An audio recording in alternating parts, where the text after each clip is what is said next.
bopping my head over here. The music just abruptly ends. What the hell am I doing? Well, because I'm using the simple system. I've got a whole vmix thing where I could have done a whole bunch of stuff, but I like the simple approach.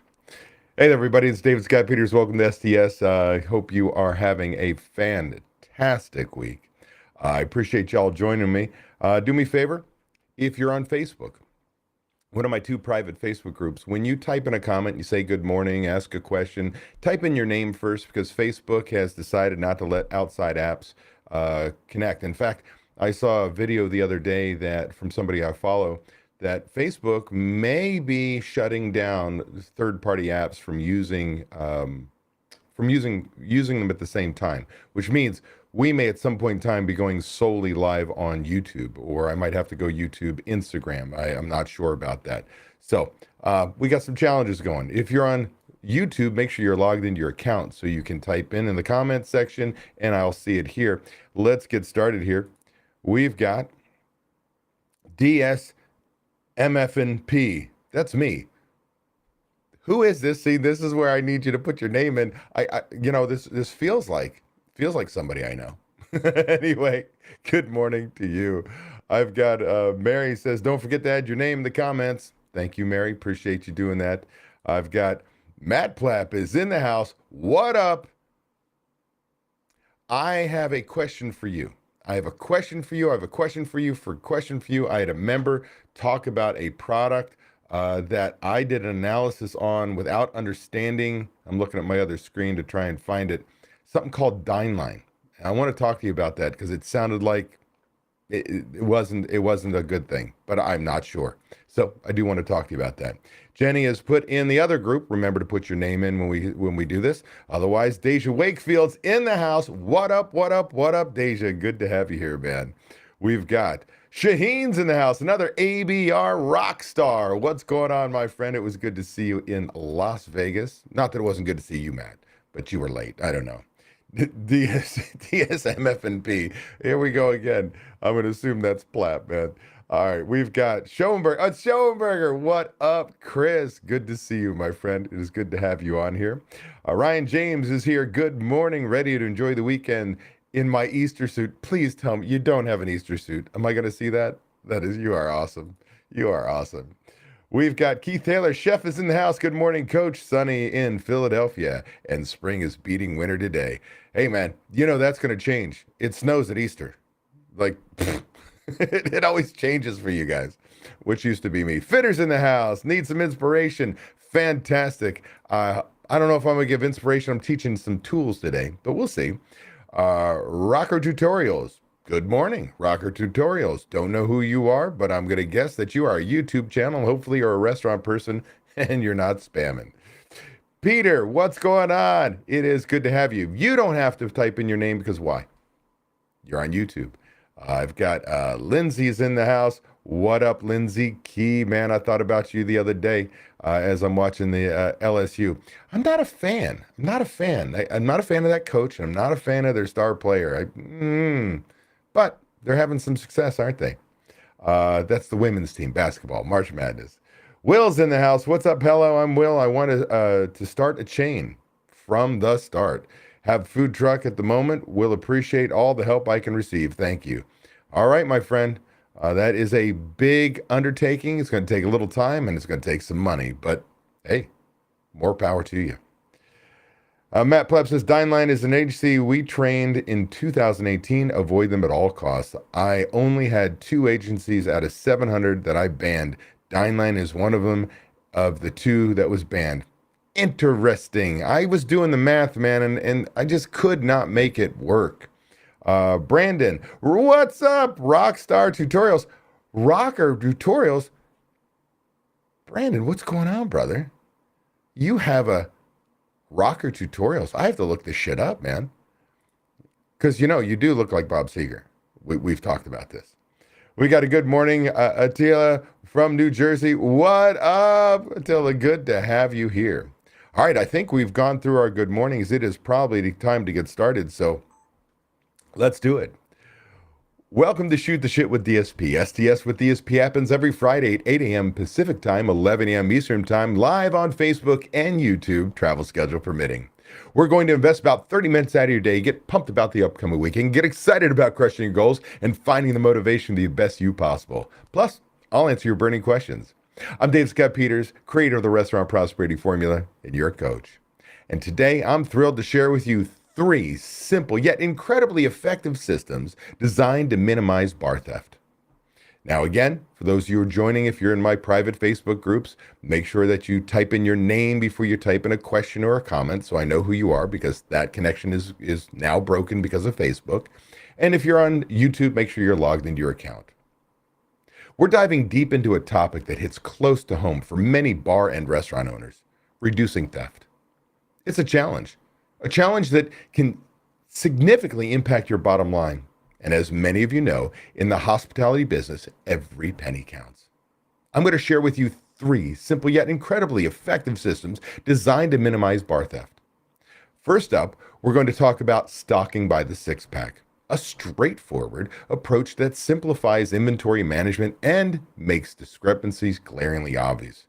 This method is not just about efficiency, it's about creating a system that employees respect and adhere to, reducing the temptation and opportunity for theft. Next, we'll explore the impact of removing the no-sale key on the POS system.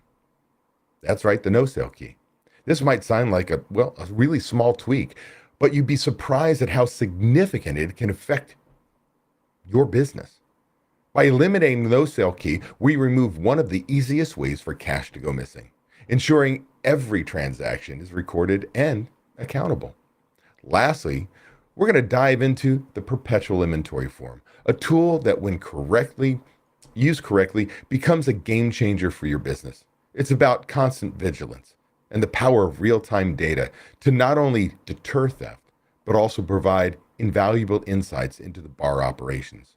Now, I'm going to tell you, today's topic has been inspired by me recording a few YouTube tips. And it just said to me that I need to share this with you today.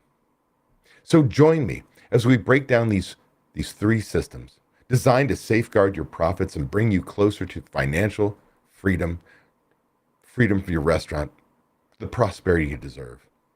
Whether you're a seasoned veteran or new to the restaurant scene, these strategies are crucial for anyone looking to tighten up their operations and protect their livelihood. So let's get started. Let's start off with a very simple system that can impact your restaurant, your profitability.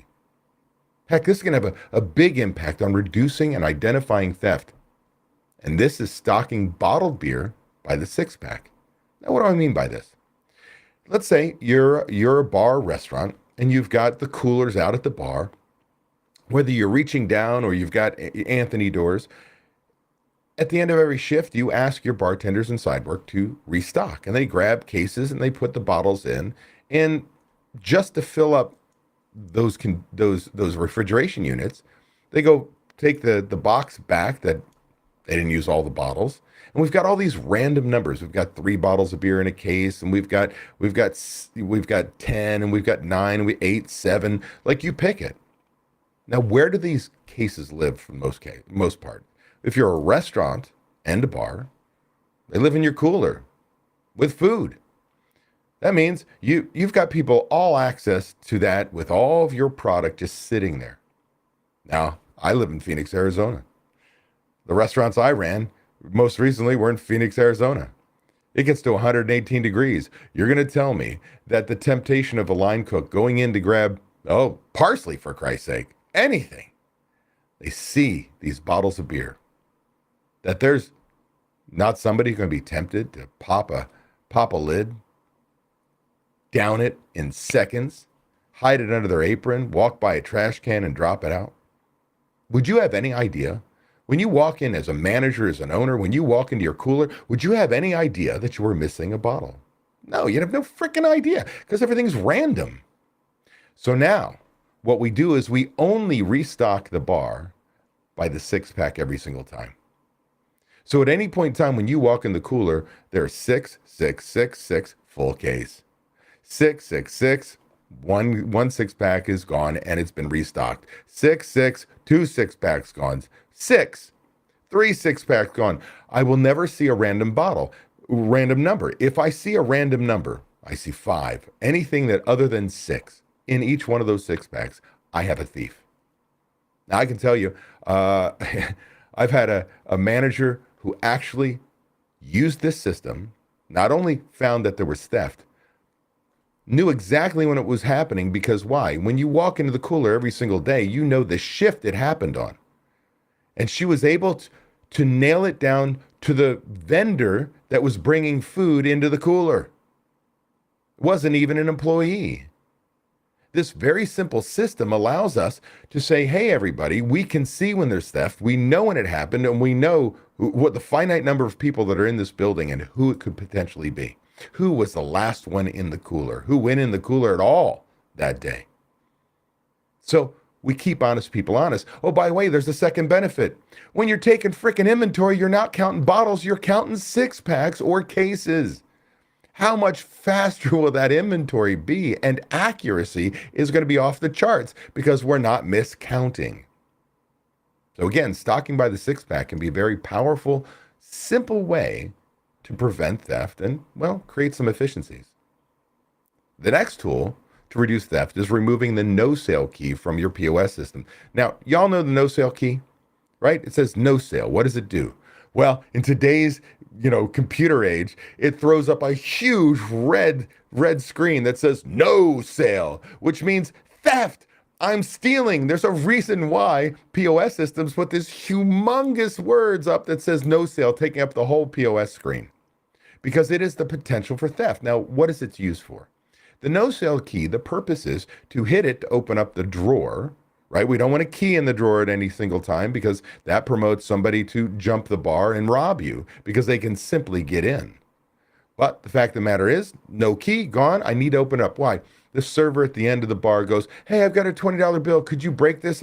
They got their first table in. They didn't bring in their money for server banking, and they need change made.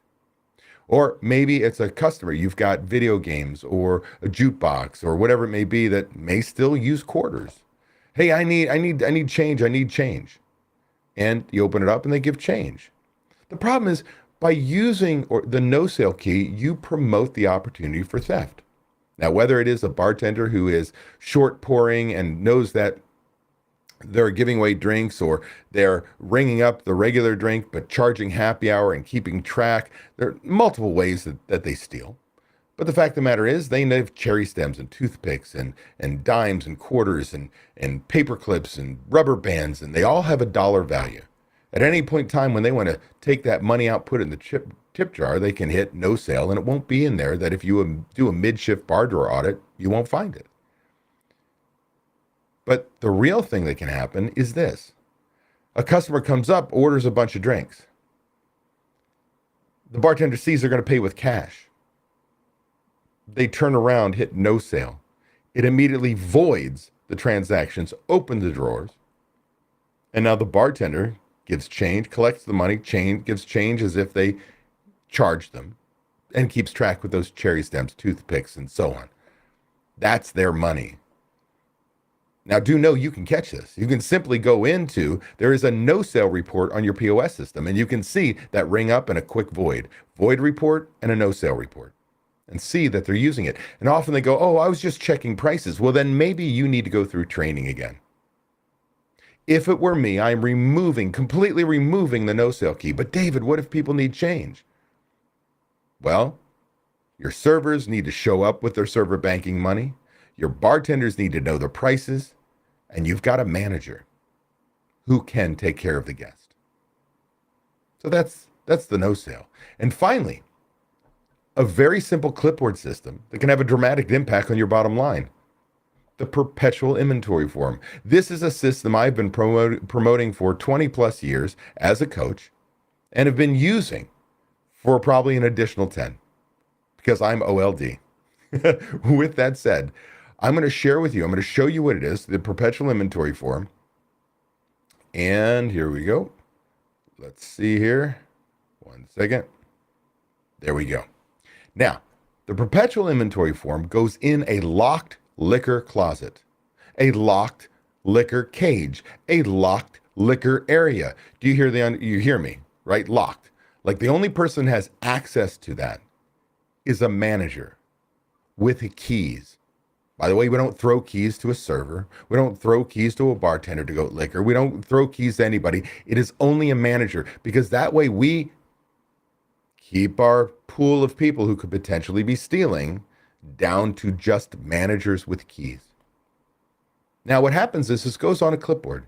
We set it up shelf to sheet as it appears on the sheet. The example I'm giving here is bourbon, and this is the order it appears on the shelves. My first thing is Jack Daniels. My next is Jim Beam. From there, Seagram 7, and so on. Doop, doop, doop, doop. These are high-moving items that I need backup for, right? Your liquor closet is pretty much for backup. It's not for the cream de cacao brown too often, but it could sit there. But the fact of the matter is, these are high movers. Now, you're going to see that it's set up with, in this case, liquor. You could use this in the kitchen, by the way, in a locked cage, if you have high dollar proteins, items that you need to keep track of. But in this case, we're talking bar. We've got liquor in the order it appears. Then we've got beginning inventory. Where did that come from? That is the physical count from Sunday night. Every Sunday night, we're going to take a physical count. That was actually physically counted. We know we had 5 Jack Daniels, 1 Jim Beam, 0, right, and so on. Now, you get your liquor deliveries 1 day a week. Makes this so easy. 1 day a week. We're not getting multiple unless you're a major club, and I am unfamiliar with that territory. But for most restaurants, we're taking 1 delivery. That distributor shows up 1 day a week. Same day, every week, damn near same time. Well, that goes in the purchases column. So every time you purchase something, you want you to think about that your liquor closet is a bottle in, bottle out record. That's what this perpetual inventory form does. So every time we check in liquor, we check it into the liquor closet. And that would go on our purchases. So in this case, we started with 5 bottles of Jack Daniels. We purchased 2 cases, right? 12. And so we could have 17 bottles we could sell throughout the week. Now, here's some of the nuances of using this properly. Every time a bartender needs, say, a new bottle, let's say it's Tuesday, and a bartender needs a bottle of Jack Daniels, they take the empty bottle of Jack Daniels, ask the manager for help, hand the empty bottle to the manager takes that, goes to the locked liquor closet, opens it up with their key, takes the bottle of Jack Daniels that is empty and puts it in a milk crate on the bottom, the floor of the locked liquor closet. Then sees on the shelf there's a bottle of Jack Daniels, goes on the clipboard and says 1. Takes that bottle out, closes, relocks the door, hands the new bottle of Jack Daniels to the bartender. Bottle in, bottle out, control. Now, why didn't I throw away that bottle of Jack Daniels? It's going to stink up the liquor closet. Because every time we go in and out of the liquor closet, we have a purpose. We take an empty, put it in the crate, and then we grab a new one. We mark it down. So now the closing manager can do an eyeball audit. What was removed on the clipboard and what is in the milk crate, verifying that the managers use the system. Then they can dump the empty bottles and put the empty milk crate back in. What's also beautiful on a side note is these are high moving items. Often we run out of it, the backup. And so we may be missing one of those bottles at the bar. Well, instead of throwing away that empty bottle, they take the empty bottle and they put it on the shelf in the place of where the full bottle should be. That's a breadcrumb for whoever's ordering liquor to say, hey, not only do I need to par up, but I need an additional bottle because we're short out at the bar. Very simple system. Every bottle in, every bottle out. Now, at the end of the week, Sunday, or Monday before we open, but in my preference is Sunday night, we're going to take a physical count again. And we're going to verify that the math works. In this case, in the form, we take our beginning inventory plus our purchases and then subtract each one of the days from it, giving us the ending inventory column. That's mathematical. Then we double check, we count, and we verify, check off that it's 10, 1, 0, 10, 2. Because why? If it's not, we have theft. Not only did I have an everyday per shift ability to identify empties and markdowns, but at the end of the week, I can see it again. because the math should equal the physical inventory. And what we're doing is we're preventing theft. One, we're restricting keys to managers so we don't give them to employees. And number two, managers know that we're counting it all the time. So don't take. Keeping honest people honest. Now there's yet another benefit. If you notice, I've added another column called use. Well, the use is Monday through Sunday, everything went out of the liquor closet. Imagine this, clipboard system. Put 4 of these in a row, 4 weeks in a row down, and we can start to see if we've been over ordering. We can dial in our par levels for our high movers without the POS system, without any magic tools. Just a simple clipboard system. Not only does it prevent theft, but it helps you with ordering. Now, as we wrap up today's session, on these 3 simple systems to reduce bar theft, stocking by the 6-pack, removing the no-sale key in your POS system, and implementing the perpetual inventory form, I hope you're leaving with not just, well, the information, the knowledge, but a clear action plan. These strategies are more than just, well, theft deterrence. They're stepping stones towards a greater financial control, peace of mind, and ultimately, the prosperity and freedom every restaurateur deserves. Remember, the path to success isn't just, well, an easy one. It's paved with consistent action and the implementation of proven systems. What we covered today is just the beginning. I encourage you to take these systems, tailor them to your operation, and observe the transformation in your business. Now, if you want more in-depth resources, you can do several things. You can join me on my podcast, Restaurant Prosperity Formula, What Successful Restaurateurs Do. You can join me on my YouTube channel, David Scott Peters. You can join me on my blog at davidscottpeters.com, find my blog. Or you could look into whether our coaching and our guidance on how to thrive in the restaurant business might be the right thing for you to join our program. And you can do this by, I'm going to jump it up here on the screen. You can do this by talking to Ryan. And you can use the URL I just put up on the screen, dsp.coach/talk-to-Ryan. Ryan James is a member mentor. If you've been on here on Shoot the Shit, you know I talk about Ryan all the time. He's had great success in my system. And as a restaurant owner and a member mentor, he'll talk to you. Spend 15 minutes with you, learn more about you and your business, your challenges, what's going on, tell you about our 2 group coaching programs. And if either one is right for you, he'll either assist you or he'll potentially get you on my calendar where we can dive deeper and see if the program can help you. So again, if you're looking for help and you're ready to move your business forward, love to have you a part of our group. Now, remember, your journey to restaurant prosperity is ongoing, and I'm here to guide you every step of the way. Let's take action, implement these systems, and move closer to achieving the freedom and financial success you've been working towards. Again, thanks for joining me today. Now it's time for me to answer your questions. But here's to your continued success in the restaurant industry. Cheers, my friends. That concludes my portion of STS with DSP. Now it is time for your comments and questions. And so we are going to look at where I am. Stop with Lindsay, Peter. Here we go. That's all right. We're back to some hello. So this is now your time to type in your questions. I've got Carolyn says hello. Hello to you as well. Welcome, welcome, welcome. We've got a reply. Call me. I'll light a fire under you. Don't know what that one is for, but I can't see everybody's chats. What's going on? Kim's in the house. What's up from the Pompous Pig? If you've not been around for a couple weeks, Vapor X. Oh my God. Vapor X. Vapor X. I like it. Vapor X sounds like could be a villain or a wrestling villain.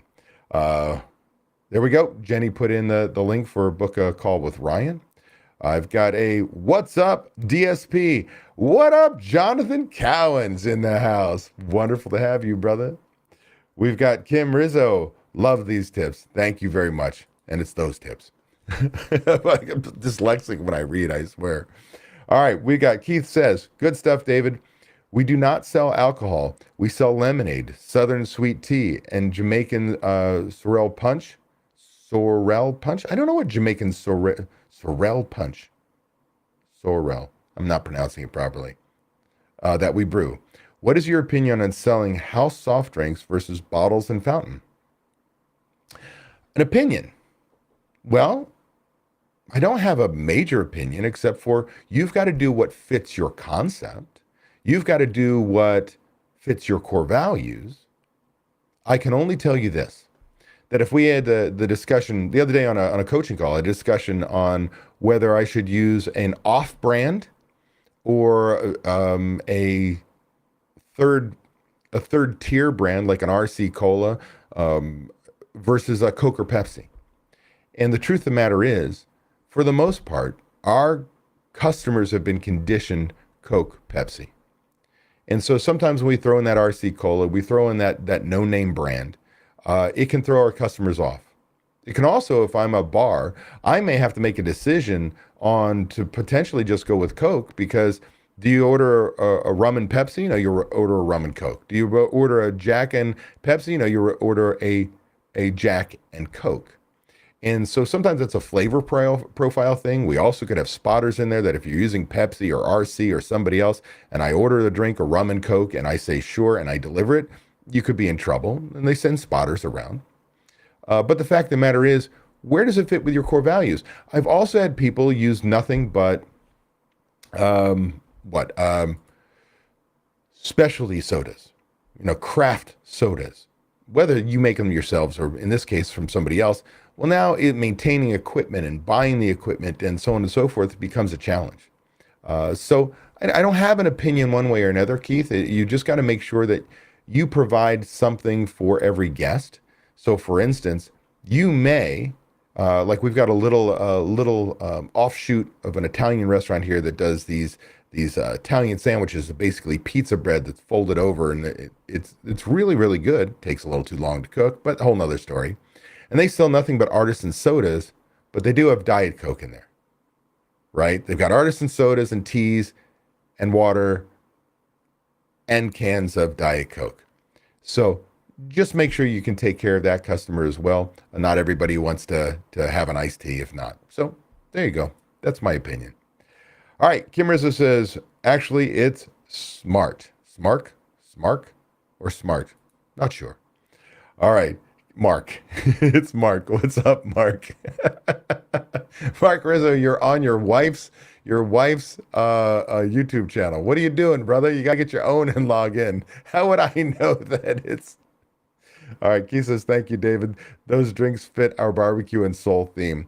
Dealing with Coke is like negotiating with, oh geez, dear Lord. All right.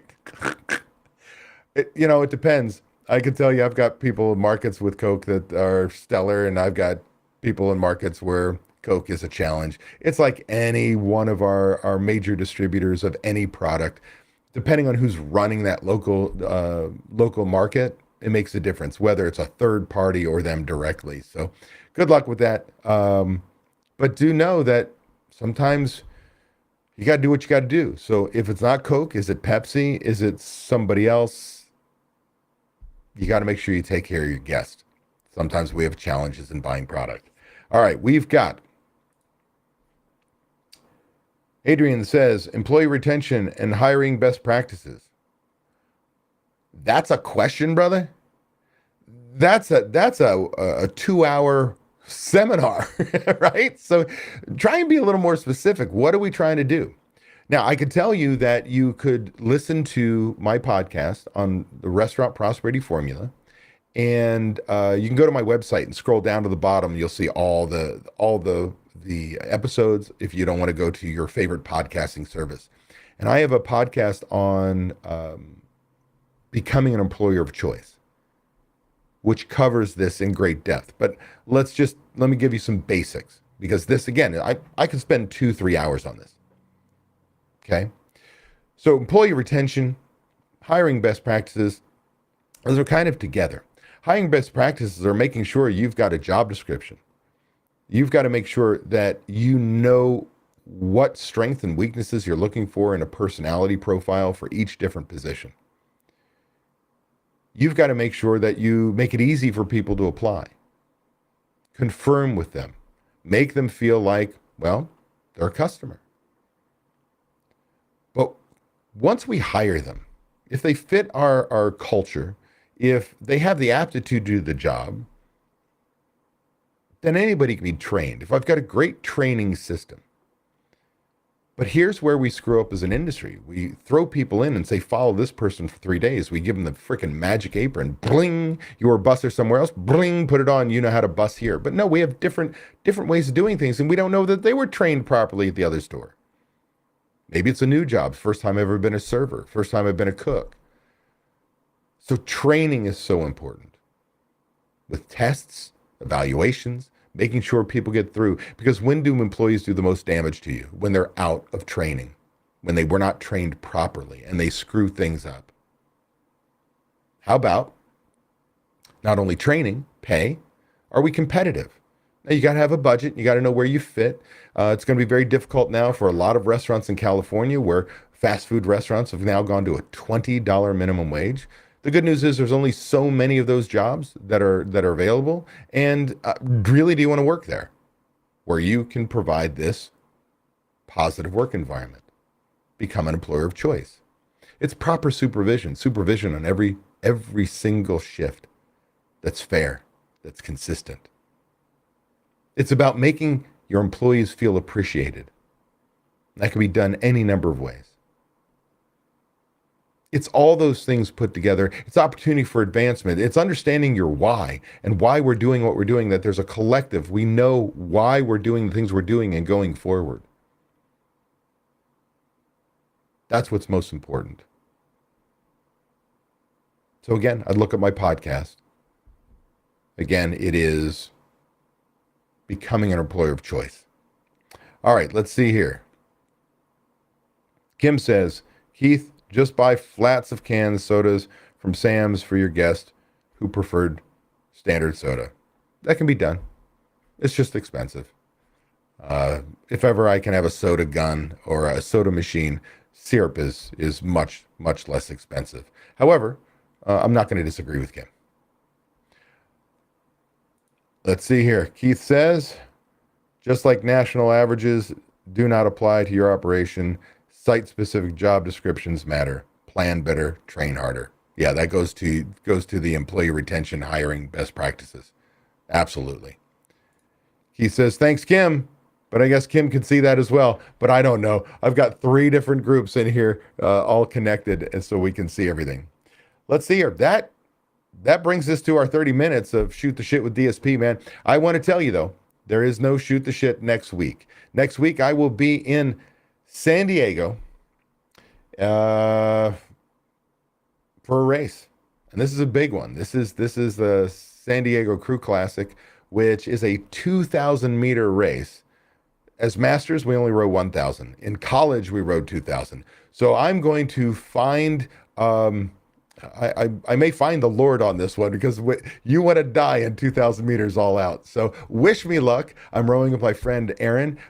She is a walking paraplegic, and we are entering the para event inclusive. So for para athletes and one fully able body, and we're rowing a double going down the course, man. So I'm really excited about this. I'm really excited to see what Erin can do. We've been working really hard over the last year. So, wish me luck on that. So there is no STS. Next week, there will be a STS. The following week on April 12th, I will be back. If you've got any questions, comments, anything that can help, email me at david@davidscottpeters.com. You got an idea for a Shoot the Shit that you want me to do, email it to me at david@davidscottpeters.com. I'll do my best to get that done.